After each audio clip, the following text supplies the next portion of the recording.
Hey, so yeah, this is a video memory of my brother David Bartholomew Sellers. He was devoted to his wife as a family man, and they got married. I was his best man.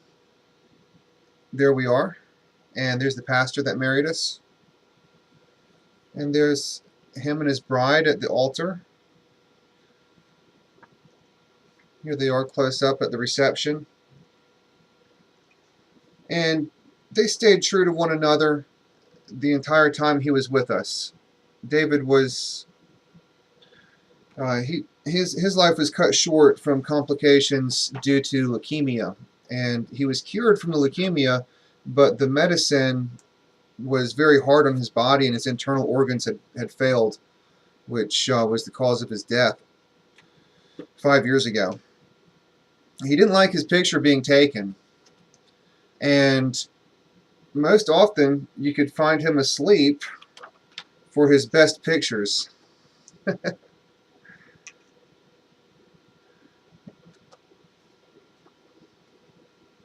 But when he wasn't sleeping, he was helping people out. He was always interested in helping people. Here he's helping some guy out at a horse show, removing stakes from the ground. Here he is helping us manage the horses at the barn. Here he is riding my horse, Apple Dumpling. And she's passed away too. But anyway, he was a horse person and a family man. He was also a chef. And he graduated in high school from 1988 from Cullowhee High School. And right after he graduated, he went to basic training at Fort Benning, Georgia. He enlisted and became an infantryman, a tow gunner, and that's him right there. And he went to basic training at Harmony Church, and that was before Sand Hill came. So we went down there to visit him, and it was really cold. And it was so cold that they all had to huddle together in the old World War II barracks. But here he is as in his Class A's with his blue cord, and he sat up there on a tow gun on top of the Humvees. So here he is stationed out at Fort Lewis, Washington, in his barracks out there, and that's before he went out there with Mom and my sister and me back in the 5th grade. I have a lot of memories of growing up with him.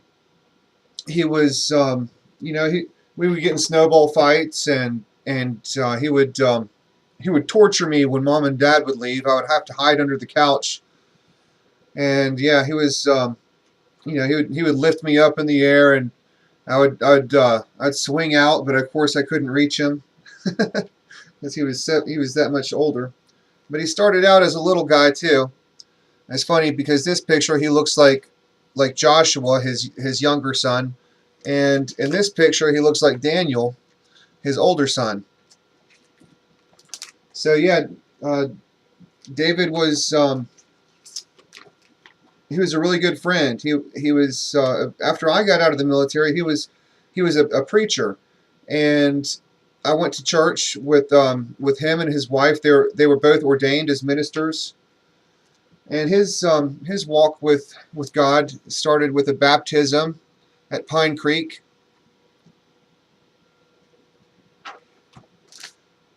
And we grew up on the mountain together, having a lot of fun, running around and playing on bicycles. Mom and Dad took us on vacation. We went down to Charleston and saw the aircraft carrier and the submarine. We stood up on the aircraft carrier and nearly got blown off just from the general wind. It wasn't even an airplane.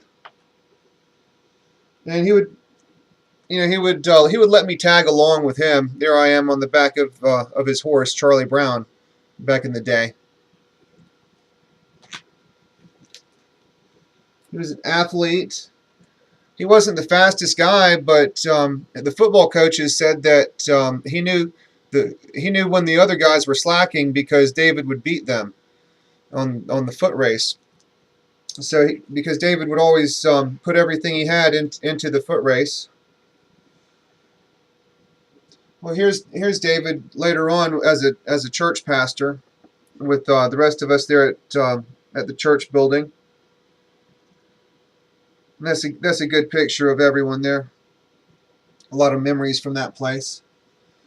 But as a family man and as a church pastor and as a chef, he graduated from the Culinary Institute of America. Well, David was always helping people out, either spiritually or just giving a helping hand or giving just friendly advice. He would take time out of the day to pray with you about something that was bothering you. And here's him and Jenny, and they're playing with I think that's Daniel there. And David and Jenny were very close. They really understood one another,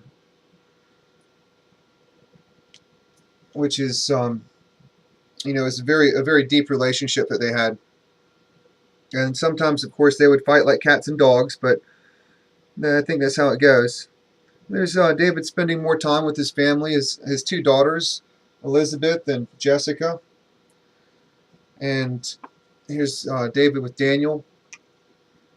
So what I remember most about David before he passed away was that he had a really big heart for other people, and sometimes he didn't really know how to have like ongoing regular relationships just as friends with a lot of people. He wasn't really a party person or the life of the party or that kind of thing, but he really did know how to be a helpful person when others were in a time of need. So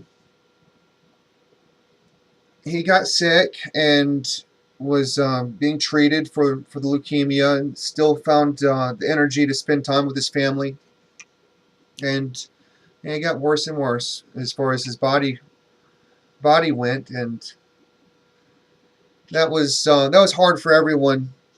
And we always kept hope that he would pull through and make it. But he did defeat the leukemia. And when he died, excuse me for a minute, I'm gonna go get a little plaque here real quick.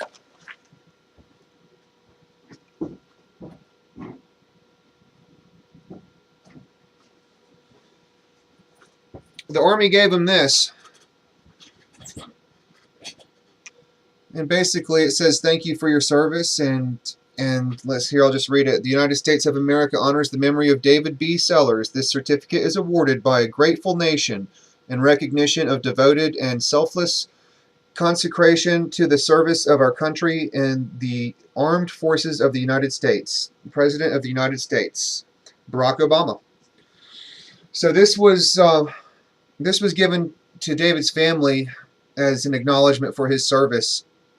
So with this project that we're doing, what I'd like to do is just get each of you to do a little bit of a video memory of people that you served in combat with, to share with their families, and be able to give their families something to remember their loved one by.